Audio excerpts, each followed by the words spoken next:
Assalamualaikum warahmatullahi wabarakatuh. Kami dari kelompok yang beranggotakan Muhammad bin Kombi dan saya sendiri Abdurrahman Ali akan menyampaikan hasil analisis review artikel yang berjudul Analisis Metode Pengukuran Antropometri pada Jurnal Nutritional Status of Preschool Children from Low Income Families. Nah, untuk latar belakangnya sendiri, anak usia sekolah merupakan aset yang sangat penting karena berada pada usia emas yang menjadi bibit unggul masa depan bangsa. Hal ini menandakan bahwa kualitas SDM pada generasi muda harus diperhatikan sejak usia anak-anak. Nah, dewasa ini muncul berbagai masalah kesehatan pada usia anak prasekolah, seperti terlambat pertumbuhan, perkembangan, menurunnya kecerdasan, dan menurunnya daya tahan tubuh. Nah, hal tersebut dikarenakan kurangnya pemenuhan gizi yang baik pada anak-anak tersebut, sehingga ada kemungkinan untuk mengalami malnutrisi, baik itu gizi buruk maupun gizi lebih. Nah, oleh karena itu, faktor yang berupa asupan zat gizi dan kesehatan menjadi faktor penentu keberhasilan pendidikan anak usia sekolah, baik itu prasekolah maupun anak usia sekolah itu sendiri. Nah, pada masa anak usia prasekolah ini sendiri, anak akan mengalami pertumbuhan fisik, intelektual, mental, dan sosial secara cepat, sehingga dibutuhkan zat gizi yang lebih banyak dari biasanya yang berasal dari konsumsi makanan yang sehat untuk mendukung fase tersebut secara optimal. Nah, anak-anak ini memiliki status gizi uh, yang beragam, baik status gizi kurang maupun status gizi berat. Nah, keduanya memiliki resiko untuk mengalami masalah kesehatan jika dibandingkan anak-anak yang tidak memiliki status gizi kurang maupun status gizi lebih, dalam hal ini anak dengan status gizi normal. Nah, pada keadaan yang lebih berat lagi, pada kekurangan gizi kronis akan menyebabkan pertumbuhan fisik terganggu, badan menjadi lebih kecil, dan pertumbuhan tinggi badan tidak optimal. Pada kelebihan gizi dapat menyebabkan faktor risiko penyakit metabolik pada anak, sehingga akan muncul pada fase kehidupan selanjutnya.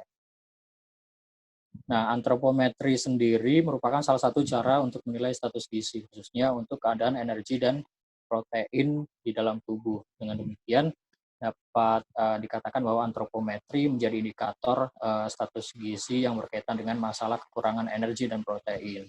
Nah, menurut The Ornish, pengukuran antropometri yang dapat diterapkan pada fase ini adalah pengukuran berat badan, tinggi badan, serta indeks massa tubuh.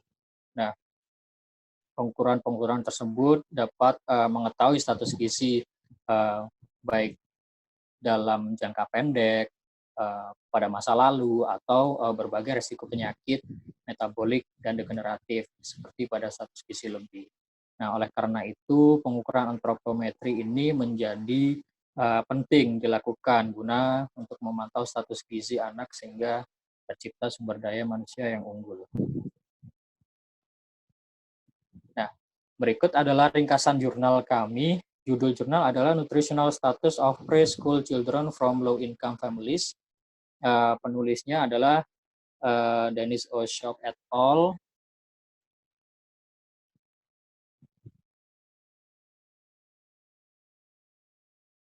Tahun terbitnya adalah 2011 pada jurnal Nutritional Journal, volume 10, nomor 43, halaman 1 sampai 6. Dan untuk alamat jurnalnya sendiri tertera, dan tujuan penelitiannya adalah untuk mengevaluasi pertumbuhan dan status gizi anak-anak prasekolah yang berusia 2-6 tahun dari keluarga berpenghasilan rendah dari 14 pusat penitipan anak di Santo Andre, Brasil. Nah, untuk metodenya sendiri, penelitian ini adalah studi cross-seksional dengan melibatkan 1.544 anak dari pusat penitipan anak Santo Andre, Brasil. Berat badan, tinggi badan, dan indeks massa tubuh yang telah diukur diklasifikasikan menurut Badan Pusat Statistik menggunakan referensi WHO, CDC, NCHS. Nah, untuk hasil penelitiannya sendiri dapatkan bahwa pertumbuhan anak perempuan lebih besar dari anak laki-laki. Dan selanjutnya status gizi pada anak-anak dari keluarga berpenghasilan rendah menunjukkan mayoritas menunjukkan status gizi overweight dan obesitas. Nah, selanjutnya adalah untuk konten pembahasannya sendiri. Di sini kami akan membahas beberapa subtopik, yakni spesifitas alat ukur, indikator pengukuran, faktor yang mempengaruhi status gizi hasil pengukuran antropometri, kesalahan interpretasi, metode pengukuran di lapangan, serta validitas dan reliabilitas pengukuran. Nah, yang pertama adalah spesifitas alat ukur. Spesifitas alat ukur sendiri ini digunakan pada subjek anak usia prasekolah yang dipantau dan diukur berusia 2-6 tahun, tidak mengikuti usia anak prasekolah pada umumnya, yakni 3-6 tahun. Nah, hal ini dilakukan karena mengikuti kebiasaan yang ada di sana, yakni orang tua anak menyekolahkan anak ke bangku sekolah prasekolah dimulai pada usia 2 tahun, sehingga penelitian ini juga mengikuti kebiasaan yang ada di sana.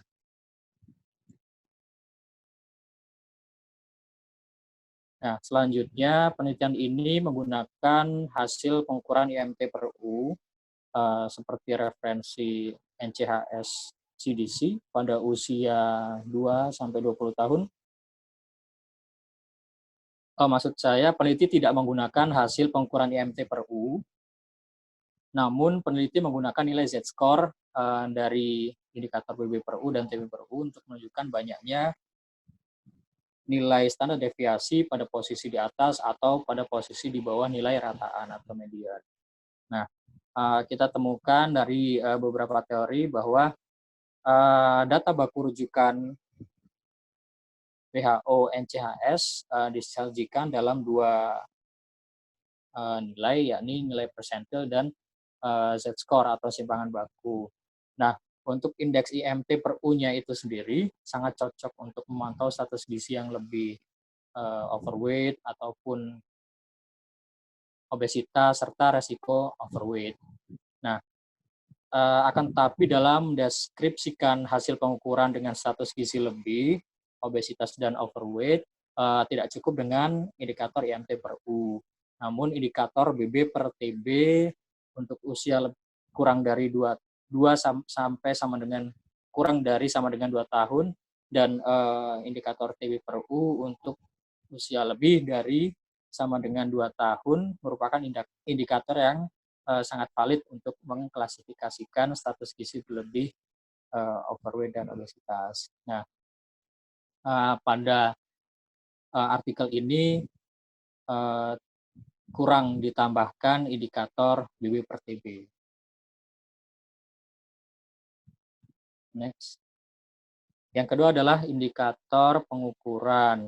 Nah, peneliti menggunakan pengukuran berat badan, tinggi badan, dan indeks massa tubuh yang ditransformasikan ke dalam nilai Z-score dan persentil sesuai NCHS CDC tahun 2000.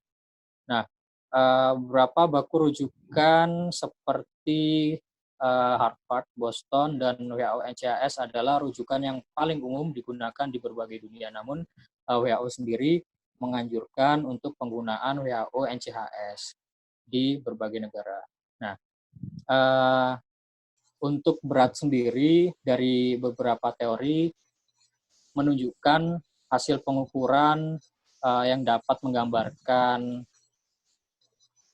status gizi saat ini. Nah, untuk tinggi badan sendiri merupakan gambaran pertumbuhan dan menggambarkan status gizi atau keadaan gizi pada masa sebelumnya atau masa lampau. Nah, untuk parameter IMT per U sendiri mampu melihat status gizi yang berupa resiko berbagai penyakit metabolik atau degeneratif dari status gizi, utamanya status gizi lebih, obesitas, dan overweight. Nah, referensi pengukuran antropometri juga sudah menggunakan acuan CDC NCHS yang direkomendasikan oleh WHO, dan dalam tahapannya juga terdapat kegiatan eliminasi pada subjek anak prasekolah yang mengalami penyakit bawaan dan infeksi, sehingga subjek tersebut tidak dilanjutkan keikutsertaannya dalam kegiatan pemantauan antropometri.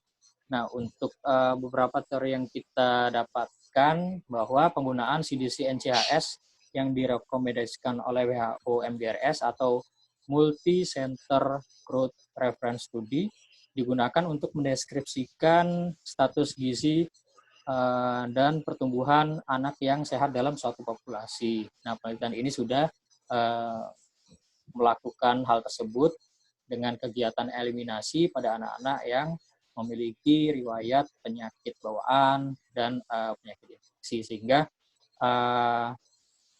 dalam penelitian ini dapat dilihat status gizi secara utuh tanpa dipengaruhi oleh riwayat penyakit.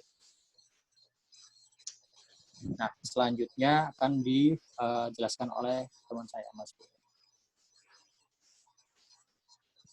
Oke, terima kasih Rahman Ali. Selanjutnya poin yang kita bahas adalah kesalahan interpretasi. Nah, menurut kami terjadi kesalahan interpretasi dari si peneliti, yang dimana terdapat ulasan jurnal yang berjudul Nutritional Status of Preschool Children from Low Income Families menyimpulkan bahwa balita usia 2-6 tahun yang berasal dari keluarga berpenghasilan rendah memiliki status gizi yang berlebih justru. Padahal pada awalnya si peneliti ini berhipotesa kalau anak-anak yang berasal dari keluarga yang low income identik dengan berat badan yang kurang. Nah, hal ini kemungkinan disebabkan karena pertumbuhan berat badan balita tidak diikuti dengan pertumbuhan panjang badannya. Sebenarnya hal ini juga sudah dicantumkan di dalam jurnalnya. Dikatakan bahwa pertumbuhan berat badan tidak sejalan dengan pertumbuhan panjang badannya. Nah, apakah ini terjadi kesalahan atau ini merupakan suatu fenomena yang terjadi di sana? Terjadinya perubahan tingkat sosial ekonomi sangat berpengaruh terhadap dimensi tubuh manusia. Nah, selanjutnya bisa kita katakan bahwa pertumbuhan pada anak dengan jenis kelamin perempuan dengan laki-laki itu berbeda. Anak perempuan itu cenderung lebih pesat dibandingkan pertumbuhan pada anak laki-laki. Dan seharusnya pertumbuhan berat badan sejalan dengan pertumbuhan tinggi badannya. Apabila itu tidak sejalan, dapat dibayangkan seseorang yang berat badannya itu bertambah, namun panjang badannya itu stuck, tetap mengalami hambatan. Maka apa yang terjadi? Maka postur tubuh si anak akan terlihat seperti obesitas. Maka dari situlah si peneliti menyimpulkan kalau kebanyakan anak dari keluarga berpenghasilan rendah justru berstatus gizi lebih atau obesitas. Nah, apa yang menyebabkan kegagalan pertumbuhan tulang panjangnya si anak ini? Bisa diperkirakan mungkin penyebabnya salah satunya adalah karena penyakit infeksi. Nah, seperti sudah dikatakan di dalam jurnal juga bahwa peneliti ini coba menangkap hal-hal di luar yang dapat mempengaruhi status gizi. Salah satunya adalah riwayat penyakit infeksi, namun tidak cantumkan sebanyak apa anak itu mengalami penyakit infeksi. Nah, seperti salah satu literatur yang kami baca mengenai patofisiologi terjadinya hambatan pertumbuhan tulang panjang pada anak yang mengalami infeksi, di mana pada saat si anak mengalami infeksi, maka hipotalamus akan memerintahkan tubuh untuk memerangi infeksi tersebut. Nah, efeknya growth hormone akan dikorbankan. Di situ growth hormone akan terhambat. Yang growth hormone ini kerja utamanya adalah untuk meremodeling tulang panjang. Nah, pada saat tubuh konsen terhadap penyembuhan penyakit, maka proses pertumbuhan tulang panjang tadi akan terhenti secara otomatis. Apabila penyakit ini berlangsung panjang, kronis, maka pertumbuhan tulang panjang juga akan terhenti dalam waktu yang panjang. Sehingga dapat dikatakan bahwa pertumbuhan tulang panjang itu, keterhambatan pertumbuhan tulang panjang itu bisa dikatakan sebagai indikator seseorang anak itu mengalami penyakit infeksi yang lama ataupun penyebab langsung terhadap status gizi pada si anak. Oke, next. Lalu ulasan yang selanjutnya adalah tentang validitas dan reliabilitas pengukuran. Nah, di ulasan di jurnal dikatakan jumlah sampel yang terlibat dalam penelitian ini sebanyak 1.544 anak. Dalam jurnal penelitian ini, peneliti sebenarnya tidak menggambarkan secara terperinci metode yang digunakan itu seperti apa, upaya dia untuk meningkatkan validitas dan reliabilitas data itu diperoleh seperti apa. Nah, bisa kita lihat jika sampelnya sebanyak ini, 1.544 anak, kemungkinan terjadinya pengumpulan data atau proses memvalidasi dan reliabilitas data itu sangat kecil, karena rawan terhadap kesalahan-kesalahan, karena terlalu banyaknya jumlah sampel yang digunakan. Nah, pada pembahasan sebelumnya telah kita bahas bagaimana cara meningkatkan validitas dan reliabilitas data. Oke, next.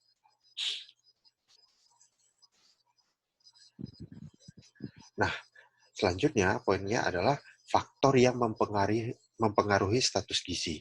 Dalam jurnal ini, peneliti itu mencoba mengevaluasi faktor-faktor lain yang mempengaruhi status gizi, seperti usia, jenis kelamin, berat lahir, durasi mendapat ASI, usia ibu saat lahir, riwayat penyakit kronis yang dialami si anak.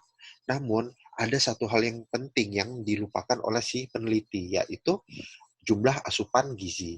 Seperti kita ketahui bahwa penyebab langsung status gizi seorang anak itu ada dua. Yang pertama, jumlah asupan gizi yang dia konsumsi, dan yang kedua adalah riwayat penyakit infeksinya.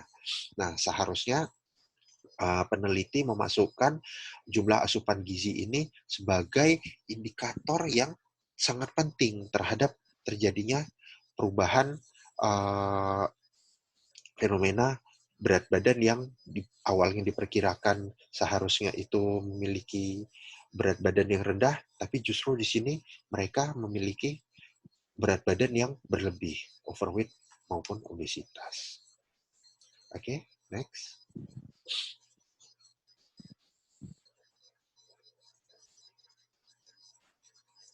Nah, yang terakhir adalah metode pengukuran di lapangan. Jurnal ini sebenarnya sudah berusaha untuk mengumpulkan data-data dengan baik, seperti berat badan per umur, tinggi badan per umur, IMT, dan sebagainya. Mereka coba melengkapi. Dari data, mereka tidak ada data yang missing. Namun, seharusnya mereka juga mencantumkan di awal pengukuran, mereka mencantumkan prosedur-prosedur apa yang sudah mereka lakukan untuk membuat pengukuran ini maksimal. Nah, dalam jurnal sebenarnya sudah dikatakan kalau alat yang digunakan itu sebenarnya sudah terkalibrasi secara rutin. Namun itu tidak cukup sebagai data, sebagai syarat untuk data itu cukup baik, seharusnya peneliti juga melakukan persiapan-persiapan pada saat ingin melakukan pengukuran di lapangan, apalagi mengingat jumlah sampel yang sangat besar. Mungkin dipastikan alatnya itu emang cukup baik bekerja, walaupun sudah dikalibrasi, namun alat itu kan dipakai pada jumlah yang sangat banyak, sehingga dapat terjadi kerusakan alat pada saat pelaksanaan. Dan seharusnya pengukuran di lapangan itu dilakukan oleh tenaga ahli. Di jurnal tidak dikatakan siapa yang melakukan pengukuran ini. Seharusnya penelitian ini dilakukan oleh tenaga ahli, dan seharusnya data itu dipastikan dengan cara pengukuran inter dan intra observer. Itu mungkin akan meningkatkan kualitas data menjadi lebih baik lagi. Oke, next. Nah, selanjutnya kesimpulan di akhir sesi kami menyimpulkan bahwa pada artikel didapati beberapa temuan, yaitu kesalahan interpretasi, hasil dari hipotesis yang berupa status gizi kurang dan buruk identik pada keluarga dengan penghasilan rendah. Justru didapat hasil yang sebaliknya pada penelitian ini. Nah, hal tersebut kemungkinan ketidakseimbangan antara pertumbuhan tulang panjang dan pertumbuhan berat badan si anak. Lalu kesimpulan kedua adalah spesifisitas pengukuran sudah tepat antara alat yang digunakan dengan subjek yang diukur, sesuai dengan referensi NCHS CDC. Namun, parameternya kurang, seharusnya ditambahkan dengan berat badan per tinggi badan. Kesimpulan yang ketiga, indikator pengukuran berat badan, tinggi badan, dan IMT sudah sesuai dengan penggunaan referensi WHO MGRS. Lalu, kesimpulan yang keempat adalah faktor jenis kelamin, sosial ekonomi, konsumsi gizi, aktivitas saat di rumah, dan kebiasaan penitipan anak itu sebenarnya mempengaruhi pada status gizi si anak. Kesimpulan kelima, metode pengukuran penelitian artikel ini dilakukan di lapangan itu seharusnya dijelaskan oleh si peneliti. Dan yang keenam, validitas dan reliabilitas instrumen juga seharusnya dijelaskan secara terperinci oleh si peneliti. Oke, sekian pembahasan dari kelompok kami. Semoga bermanfaat. Saya akhiri. Assalamualaikum warahmatullahi wabarakatuh. Terima kasih.